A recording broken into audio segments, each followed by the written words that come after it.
শেরপুরের নালিতাবাড়িতে দুদিনের ফাতেমা রানীর তীর্থোৎসব শেষ হয়েছে। বৃষ্টি উপেক্ষা করে এবার প্রায় ৩৫,০০০ তীর্থযাত্রী এসেছিলেন এই উৎসবে। উৎসবের মূল আকর্ষণ ছিল প্রথম দিনের আলোক শোভাযাত্রা। ভক্তরা জানান, সাহায্য প্রার্থনার পাশাপাশি নানা সমস্যার সমাধানের জন্য মানত করতে প্রতি বছর আসেন এখানে। শাকিল মুরাদের তথ্য ছবিতে প্রতিবেদন। উৎসবের মূল আকর্ষণ ছিল আলোক শোভাযাত্রা। ভক্তরা ১.৫ কিলোমিটার পাহাড়ি ক্রুশের পথ অতিক্রম শেষে ৪৮ ফুট উঁচু মা মারিয়ার কাছে নিজেদের নানা সমস্যা সমাধানের জন্য মানত পূরণ করেন। বৃহস্পতিবার প্রথম দিনের মূল উৎসব শেষে শেরপুরের নালিতাবাড়ির সীমান্তবর্তী বারোমারি খ্রিস্টান মিশনের ২৭তম বার্ষিক তীর্থোৎসব শেষ হয়েছে শুক্রবার। আষাঢ় তীর্থযাত্রী ফাতেমা রানী মা মারিয়া বারোমারি এই মূলভাবে একই সাথে দীর্ঘ ২৫ বছর পর উদযাপন হয়েছে তীর্থের জুবিলি উৎসব। শুক্রবার জীবন্ত ক্রুশের পথ ও মহাখ্রিস্টযাগের মাধ্যমে শেষ হয় এবারের তীর্থোৎসব।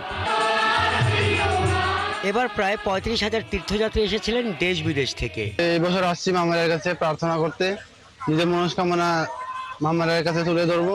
সামনে আমাদের পরীক্ষা আছে, এই জন্য মামার কাছে আমরা প্রার্থনা করতে এসেছি। আমি বিশ্বাস করি আমার মা আমার চাওয়াগুলো পূর্ণ করবে। মামারা সবার মনে ইচ্ছা রাখেন, শুনেন, এটাই সবাই বিশ্বাস করে, আমিও এটাই বিশ্বাস করি।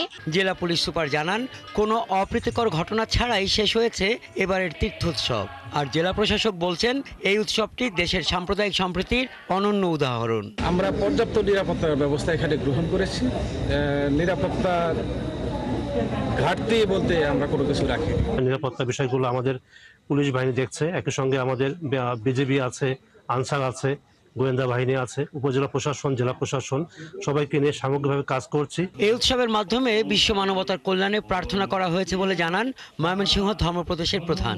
হিংসা, প্রতিহিংসা, স্বার্থপর বা মন্দতা এই কাজে জড়িত এই তাদের মন পরিবর্তনের জন্য প্রার্থনা করার জন্য আমাদের কুমারী মারিয়া ৩ ছেলে মেয়েকে বলেছিলেন যেন এখানে গির্জাঘর নির্মাণ করা হয়, প্রার্থনা করা হয়। ১৯৪২ সালে ৪২ একর জমির উপর প্রতিষ্ঠিত বারোমারি সাধুলিয়র এই ধর্মপল্লী ১৯৯৮ সালে পর্তুগালের ফাতেমা নগরীর আদলে নির্মাণ হওয়ার পর থেকেই এটিকে বার্ষিক তীর্থস্থান হিসেবে নেওয়া হয়েছে।